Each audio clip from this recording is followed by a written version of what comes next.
you guys, today we're going to be making easy, no knead jalapeno cheese artisan bread. That's a mouthful. It sounded good, so I thought we would go with it. If you made the recipe last week, you know that, or the last two recipes, they were a little bit more time consuming, but I hope that when you tried them, you found that they were worth it. I did make the sfogliatelle a second time and it went much more quickly and more smoothly. So hey, there's hope. With practice, maybe not perfection, but improvement does come. So, but this week we're gonna bake bread. And it says that this is 15 minutes to prep and 45 minutes to bake. And I feel like we can all commit 1 hour of our lives to baking, right? So I was really excited this week because when I went to the grocery store, they had yeast. And I have not seen yeast at the grocery store for like several weeks. So I bought some and I was like, okay, I've been wanting to make bread. We're gonna make bread. So this week we're making bread and we'll see how it compares. If you haven't, our local grocery store, Hy-Vee, they have one of their locations has a stone oven or a brick oven and their bread is so good. If you have not had their brick oven bread, you gotta put it on your to-do list, okay? So that is my standard that I'm comparing myself to. So fingers crossed today's project turns out like Hy-Vee's jalapeno cheddar bread from their stone oven, their brick oven. So what you're gonna need today are 3 cups of all-purpose flour, half a teaspoon of instant yeast, and I'm going to use yeast with a sourdough starter in it. So we'll see how that goes. I'm always making crazy substitutions, right? And then we need 2 teaspoons of sea salt, 1.5 cups of sharp cheddar cheese grated, so you're gonna shred it, or you can buy it already shredded. Half a cup of sliced jalapenos. This says pickled jalapenos. I don't have pickled jalapenos. We have fresh ones. So I'm gonna use fresh jalapenos. You can use whatever you want. So if you want to buy them pickled, you can. If you want to do fresh like I'm doing, you can. Just remember to wash your hands after you touch them, because if you don't and then you touch your eyes, you won't be very happy. So, and then we need 1.5 cups of water at room temperature. That's really important because it's going to be what activates the yeast, and yeast is actually a bacteria. It's a good kind, don't worry. But if it gets too hot or if it gets too cold, it dies. So we need to keep our yeast alive and active. So room temperature water, that's what you're gonna do first. So let's go ahead and get started. I realize I'm not always super great about reading through the instructions with you guys, but this one's a super new recipe for me, so I'm gonna read through it with you. And I'm assuming it's probably new for you too. So step 1, we're going to start with a large bowl and a wooden spoon, and we're going to add our flour to the bowl. We're going to measure the yeast and add it to one side of that bowl. Then we're going to measure the salt and add it to the other side. So flour, yeast, salt.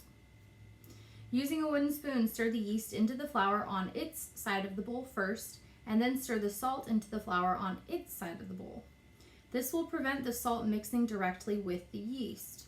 Give the whole mixture a few good stirs to make sure everything is combined. So once we mix half and half, then we're going to mix it all. Add the sharp cheddar cheese and the sliced jalapenos to the flour mixture and stir until well coated and evenly distributed. Once the dry ingredients are combined, measure the water. Make sure the water is at room temperature. The water that is too warm or too cold can kill the yeast and prevent the bread from rising at all. That would not be fun. We want leaven bread. Pour the water in and stir with a spoon, with a wooden spoon. The dough will be rough and a bit sticky, but that's normal. Stir until all the flour is combined. This is not normal bread dough. There's no kneading involved in this recipe, so you don't need to be too concerned about the appearance of the dough at this point. Just make sure the ingredients are combined well. Cover the bowl with plastic wrap. It's a good idea to ensure there's adequate space left in the bowl for the dough to at least double in size. Place the bowl in a warm, draft-free place and let it rise. Here's the big time commitment, for 12 to 18 hours. So it's going to rest and rise overnight. After the dough has risen for 12 to 18 hours, preheat your oven to 450 degrees Fahrenheit. Oh, we found a hiccup. I don't have a Dutch oven. And now stay tuned for how we're going to accommodate for that. Place your Dutch oven with the lid on in the cold oven and let it heat up with the oven. Place a piece of parchment paper on the counter and dust it with flour. Rub flour on your hands and scrape the dough away from the sides of the bowl, gathering it in your hands as best you can. It may feel kind of fluid and not at all like regular bread dough, and forming it into a circular loaf on the parchment paper. Don't worry if it still looks a little rough in places. This lends to the rustic look of this loaf. Once you have shaped it, the dough needs to undergo a second rise, much shorter than the first. The goal is to handle the dough as little as possible at this stage because any amount of tugging at the rough can cause it to deflate after it has undergone its second rise. The next few steps will help prevent this, but don't worry if it deflates a bit. The bread dough is pretty forgiving. Sprinkle flour over the top of the loaf and loosely cover it with plastic wrap to prevent a skin from forming over the dough. The flour also prevents the plastic wrap from sticking to the dough, so when you take it off at the end of the rise, it doesn't disturb the dough and wreck the rustic shape you've created. Let the dough rise for about 45 minutes. Your oven will also be preheating during this time, and so will your pot, because it's in the oven. Once 45 minutes have passed, remove the plastic wrap from the dough and trim the parchment paper into a circle closely around the dough. If it doesn't look like the dough has risen that much, don't worry about it. The loaf will puff up a bit when it hits the heat of the oven. Remove the preheated pot from the oven and transfer the dough into the pot as carefully as possible by handling only the parchment paper. Place the lid on the pot and return it to the oven for 30 minutes. Don't open the oven during this time, and certainly don't take the lid off the pot. The crispness of the crust develops because of the steam that builds up in the pot during this 30 minutes. After 30 minutes have passed, remove the lid from the pot and continue baking for another 15 minutes. After the 15 minutes have passed, remove the pot with bread from the oven and place it on a wire cooling rack. You'll probably hear it crackling as it cools. This is normal. If you can, resist the urge to cut into the bread until it has pretty much cooled completely. That's a challenge, right? The bread continues to bake on the inside even after it has been removed from the oven, and cutting it too early could result in the inside becoming gummy or rubbery. All right, you guys. We have unknowingly taken on another challenge, a big one. So here we go. 2-day project. Are you ready for this? I'm excited to see what your bread turns out like. Good thing that we read the instructions ahead of time so we can figure out what we're going to do for our Dutch oven accommodation, because I don't know if I'm going to be able to get one of those. So stay tuned to find out what's next. All right, so we're going to do our 3 cups of flour in our mixing bowl. I got out a clear bowl, so hopefully you guys will be able to see all the rising action that takes place in this recipe. Our recipe did not tell us to sift our flour, but you guys recall from the last couple of recipes that we did, if we aren't careful, we can end up packing our flour, and that can cause a problem. So when I scoop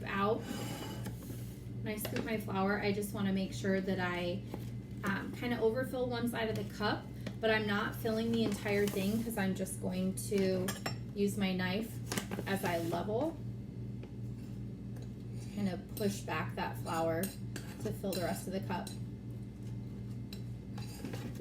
And sometimes, especially if you have a recipe that doesn't call for sifting, or that's not a delicate recipe like that pastry recipe, sometimes that can be enough. Like this is kind of since it's a rustic bread, that means that it's a little more rough.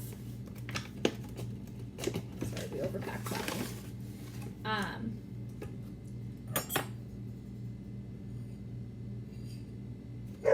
And you just want to make sure that your whole measuring cup is full. So there we've got 2. So anyway, since it's a rough bread, it's okay if Okay, then we're not gonna sift that flour.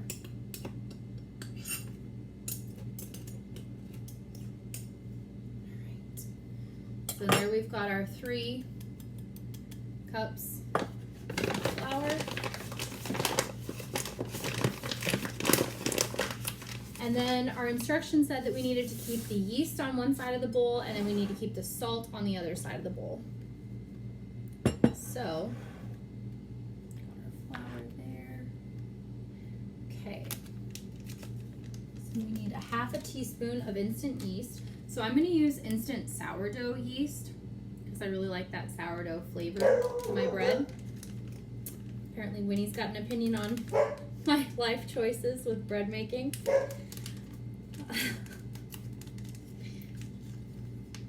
She has been making sure all the neighbors know she is home. So I don't know if you can see those little granules. You can actually see bacteria, and they're dry, but once we add moisture to them, that's going to activate them. So we need 1/2 teaspoon. So I've got my 1/2 teaspoon.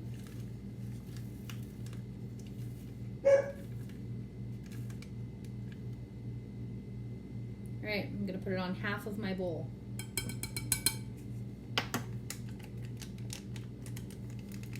And then remember, you don't want to let this your yeast get too hot or too cold, so you want to keep it at room temperature. So I'm just going to fold down the top and put it in a Ziploc baggie, and I'll put it away in my cabinet for the next time I need it. All right, and then we're going to need 2 teaspoons of salt. So, get our 1 teaspoon out.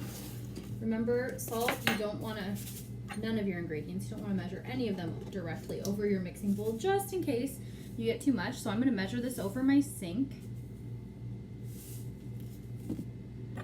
And of course we're going to level it. So just make sure your whole spoon is full. And they said put it on the other side of the mixing bowl. So there's 1.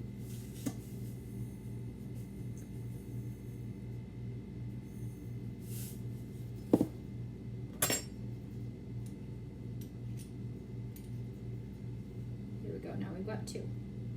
All right. So we are supposed to stir our yeast on its half of the bowl. So I'm just going to use my knife and kind of cut that in over there. And this was to keep the salt and the yeast from being, from there being too much salt around the yeast.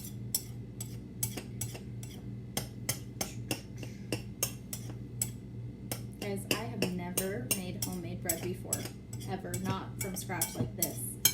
We had a bread machine growing up, and my grandfather had a bread machine, so we would do, you could put all the ingredients in the bread machine, and it would make the bread. It would do all the steps, and then it would go off when it was done, and it would release the lid, and that was it. We didn't have to do any of the awesome steps we're about to do today. All right, so I got my yeast mixed in over here, and now I'm gonna try my best to keep the salt on just this half of the bowl for right now.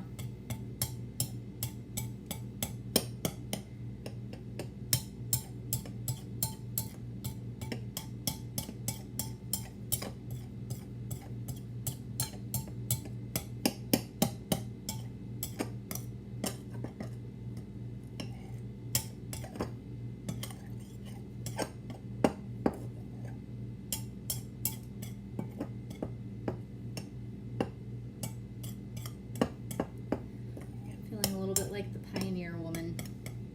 Her recipes always look so good in her cookbook.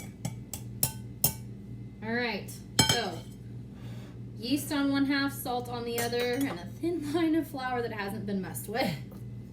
All right, so I already didn't follow a rule. I used a metal knife instead of a wooden spoon. We better get that out before I forget on the next step, because that would not be good. We hate to make it this far and then have our whole product flop because I didn't use a wooden spoon.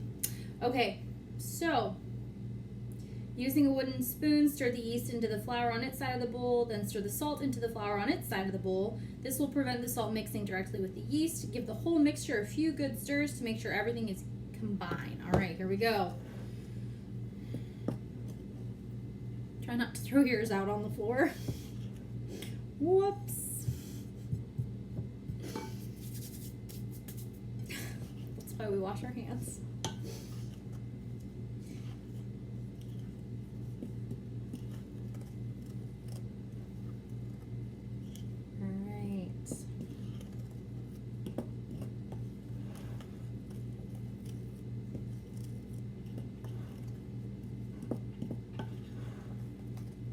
People, there's no going back now. Okay, so now we're gonna add the sharp cheddar and the sliced jalapenos and stir until it's all well coated and evenly distributed. So I have got to slice the cheese and slice up the jalapenos. So if you're doing this like me, just make sure you wash your hands after you slice up those jalapenos and get them tossed in a bowl.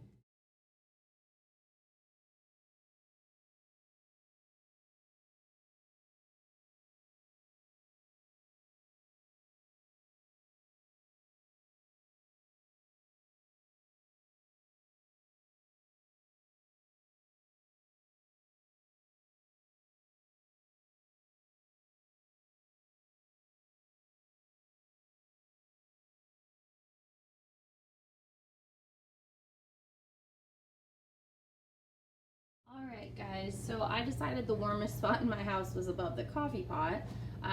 It's 8 a.m. and this is our bread dough from 11:50 yesterday morning. So we've gone almost 24 hours, which might be pushing it. Or I guess, what would it be? 19. We're at 19. We're right at the way top of what we want to be. So this is where we're at with our bread dough. We're going to take it out of the bowl and do next steps. And I thought it was kind of cool looking underneath. You can kind of see the bubbles from the gluten or the yeast activating and causing it to rise. So that was kind of neat. I'm glad we did this in a glass bowl. But yeah, so we're gonna get into our next steps and see what happens. Hey you guys, welcome back. Okay, so we have a cast iron skillet. If you don't have one of these and you want to get one to make this recipe, I just picked this up at Target. They had a couple different kinds and they ranged anywhere from like $29 to like $79. So I just went with one that was in the middle. It was $49. Never used one before, don't have one, but after you wash it, you're supposed to season it. So we're going to do that. And then for our bread recipe, instead of just taking the dough out of the bowl and putting it into the cold or room temperature Dutch oven, we're supposed to put it in the oven and bake it to warm it up before we put the bread dough in it.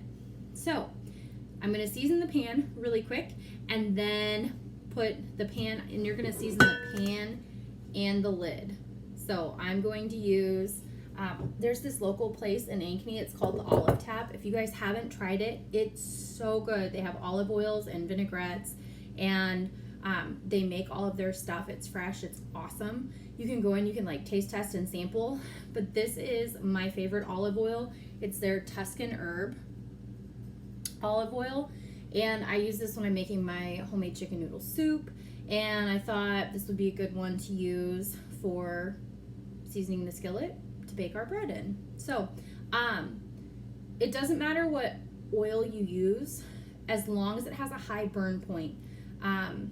So you want to stay away from like your canola oils, vegetable oils. Those aren't super good for you. They burn off at a low temperature and they actually have carcinogens in them. They're not good for you when they burn. So you want to use something like an olive oil or a grapeseed oil or coconut oil. Those have a high burn point. Avocado oil is another one that's really good, and you can get them at pretty reasonable prices too, like even just at the Walmart or at Hy-Vee. So it doesn't have to be expensive, but I just care about you guys a lot, and I want you to be aware of what you're putting in your body because we only get one, so we want to take care of it. So this is the one I'm going to use, and we're going to season the skillet and season the lid, and then we're going to put it in our oven to warm up before we transfer our dough to it. So now that we've got our Dutch oven seasoned, the part of the seasoning process takes place while it bakes in the oven, and something happens with the oil in the skillet. But now that we've got our oil in our skillet, we are going to put the lid on the empty skillet, or empty Dutch oven, I should say. I should call it the right name. So we're going to put the lid on the empty Dutch oven, and we're going to place this inside of our cold oven, and we're going to let the Dutch oven heat up with the oven before we put our bread dough in. All right, so while our Dutch oven is heating up, we are going to get our bread dough out of the bowl and onto the counter on some parchment paper. So our instructions say, place a piece of parchment paper on the counter and dust it with flour. Rub flour on your hands and scrape the dough away from the sides of the bowl, gathering it in your hands as best you can. It may feel kind of fluid and not at all like regular bread dough, and forming it into a circular loaf on the parchment paper. Don't worry if it still looks a little rough in places. This lends to the rustic look of this loaf. Once you've shaped it, the dough needs to undergo a second rise, much shorter than the first, thankfully. The goal is to handle the dough as little as possible at this stage because any amount of tugging at the rough can cause it to deflate after it has undergone its second rise. The next few steps will help prevent this, but don't worry if it deflates a bit. The bread dough is pretty forgiving. It's good to know since this is our first rodeo. Sprinkle flour over the top of the loaf and loosely cover it with plastic wrap to prevent a skin from forming over the dough. The flour also prevents the plastic wrap from sticking to the dough. So when you take it off at the end of the rise, it doesn't disturb the dough and wreck the rustic shape you've created. Let the dough rise for about 45 minutes. Your oven will also be preheating during this time, and so will your pot. Once 45 minutes have passed, remove the plastic wrap from the dough and trim the parchment paper into a circle closely around the dough. If it doesn't look like the dough has risen that much, don't worry about it. The loaf will puff up a bit when it hits the heat of the oven. All right, so we're on step 8. So here we go. All right, so we've got our hands covered in flour. Ugh, it's sticky. Okay, and we are just pulling this dough away from the sides of the bowl, and it's spongy, you guys. That's kind of what it looks like, and I don't know if you can hear it, but that's also what it sounds like. So you're just trying to scrape as much out of this as possible. All right, and we're not supposed to handle it a whole lot, but it smells really good, really, really good. I'm gonna put my bowl in the sink. All right, so we're gonna form it into a circular loaf on this parchment paper. And it says, once I have it shaped, the dough needs to undergo a second rise. So handle the dough as little as possible. So I really just kind of pushed it in the way I wanted it to be, and I'm not gonna touch it a whole lot more. Well, that was easy. I really am all about easy sometimes, you guys, even though this takes a lot of resting time. Okay, so we've got our, I'm sorry, you can't see that. So all I did, you saw me pull it out onto the parchment paper, and then it was just kind of in a long loaf, and I just pushed the ends together so it's kind of in a circle. And I'm actually gonna push it a little more that way and see if that maybe evens out my loaf so one side doesn't bake up a whole lot more than the other. Because everyone knows you hate it when you get the thin side of the bread. Like, come on, I wanted a big piece, but I didn't want to tell everyone I wanted a big piece, right? I don't know. It's interesting. Okay, so we've got our dough formed into a circle, and I did not roll it. I did not knead it. You're not supposed to do any of that because it releases that gas and can cause the dough to deflate. I held on to the, not wax paper, the saran wrap that was over the top of the bowl.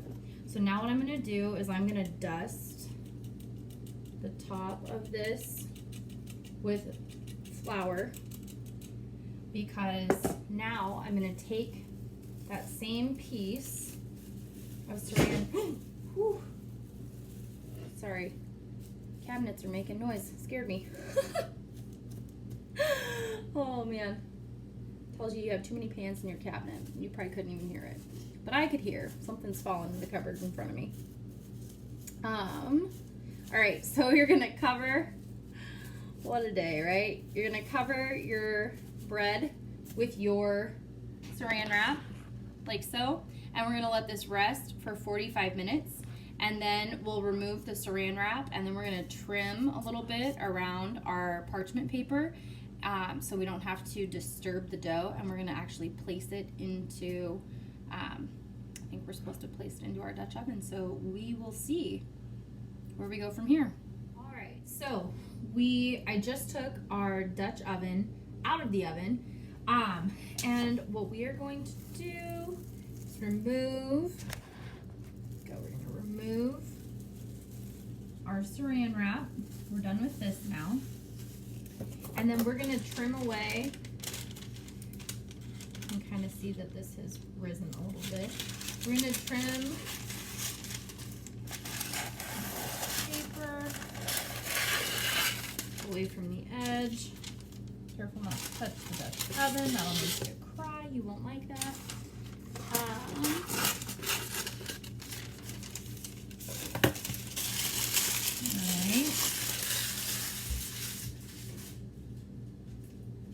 Okay, and we're going to read our instructions. So we finished our second rise. Don't worry if it deflates a little bit.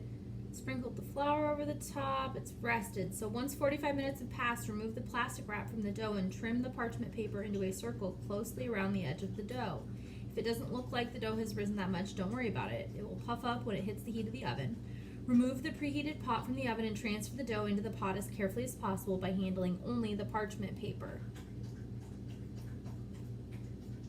Place the lid on the pot and return it to the oven for 30 minutes. So we have our Dutch oven out. We've got our bread. It is uncovered. We've cut the parchment paper closely around, and now we're just reading the instructions, because what I want to know is, do I leave the parchment paper on it and just place it into the oven? That doesn't seem quite right, so I'm just reading the instructions for that. So remove preheated pot from the oven and transfer the dough into the pot as carefully as possible by handling only the parchment paper.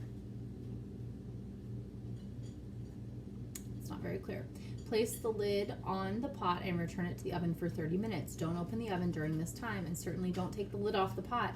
The crispness of the crust develops because of the steam that builds up in the pot during this 30 minutes. After 30 minutes have passed, remove the lid from the pot and continue baking for another 15 minutes.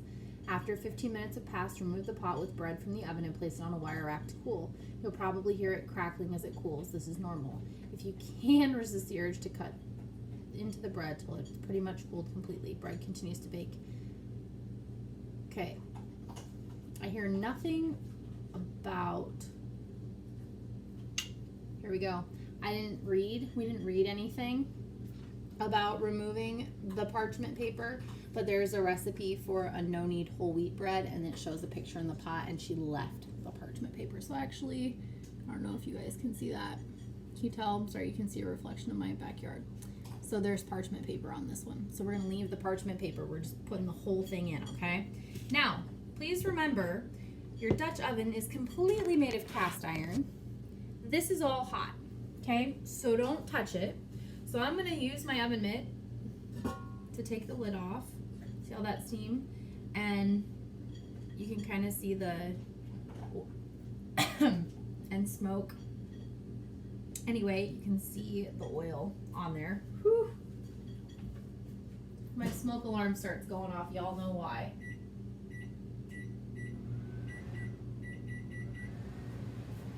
We're gonna pray that it doesn't, though, because that'll really ruin the video, won't it?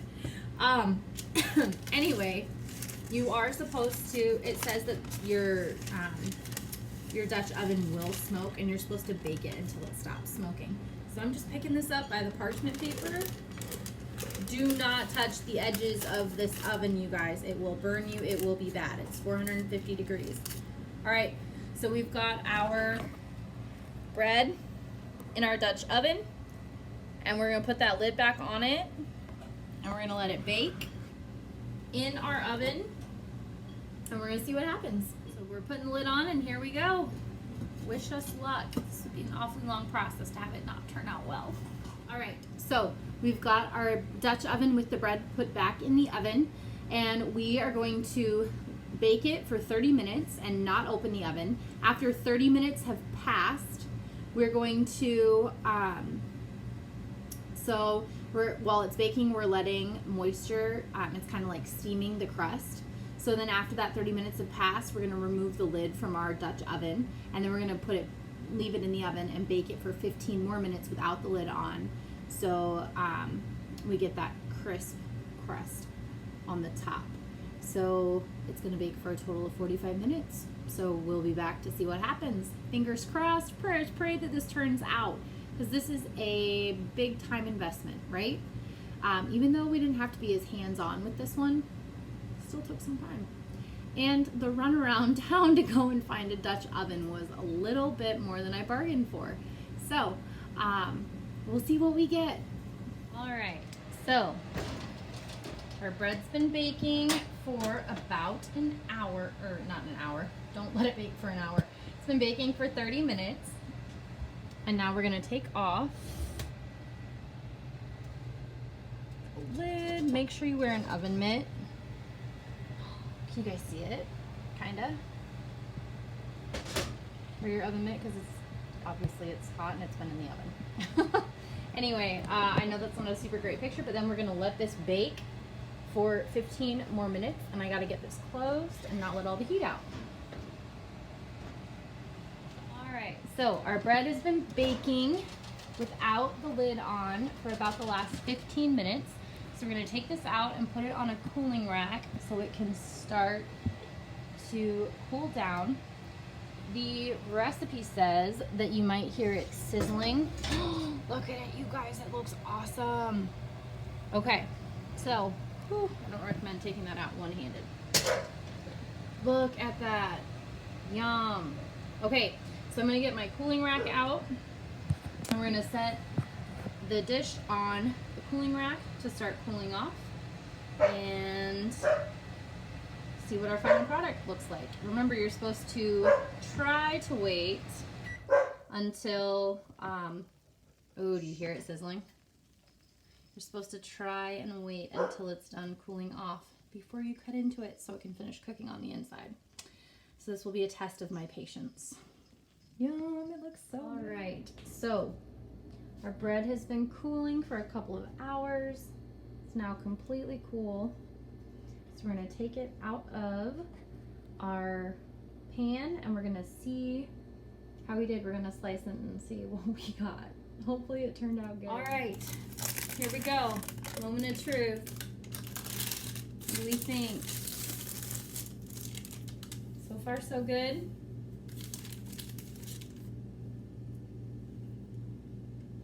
Pretty good. It smells really good, you guys. Oh, I'm so excited. All right.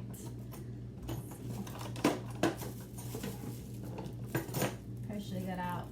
Should have got out my knife before I started the video. Oh well. But I have a bread knife. Oh, I do. Found it.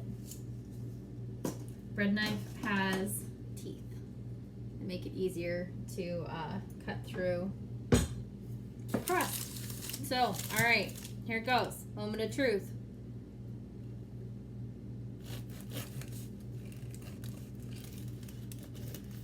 You guys know these are ceramic, so they're like super sharp. Look at it. I've never made bread from scratch before. This is kind of awesome. Look how good it turned out. This is fantastic. It smells so good. It's got good. Do you hear it? The crust is awesome.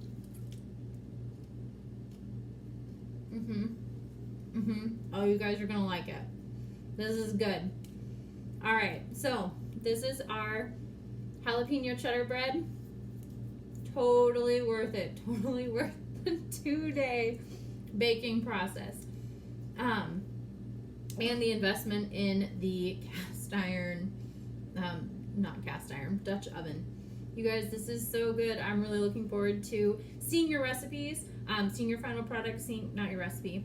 I'm going to give you the recipe. But I'm really looking forward to seeing your final product and hearing about your experience. So I hope you enjoy this as much as I'm going to. I'm going to go get some butter and have some bread. This is good. Definitely going to be doing this one again. Enjoy.